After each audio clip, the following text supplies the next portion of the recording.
Dans les années 70, la Californie vivait sous une menace terrifiante, mais le plus grand danger n'était pas celui que l'on croyait.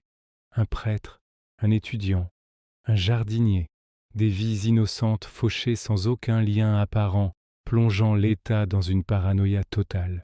Les gros titres s'accumulaient, décrivant des meurtres inexplicables et d'une violence gratuite. Qui pouvait bien être derrière ce chaos? Quand la police a enfin arrêté Herbert Mullin, ils s'attendaient à un monstre. Ils ont trouvé un jeune homme d'une sérénité troublante. Enfermé dans une salle d'interrogatoire, les enquêteurs allaient découvrir un mobile qui défie toute logique humaine. Mullin n'agissait pas par haine. Il était convaincu d'être un sauveur, investi d'une mission divine pour protéger la Californie. Il entendait des voix l'avertissant d'un séisme imminent. Pour empêcher la terre de s'ouvrir, il croyait que du sang devait couler. Chaque victime était pour lui un sacrifice nécessaire, un tribut payé à la nature pour maintenir l'équilibre précaire des plaques tectoniques.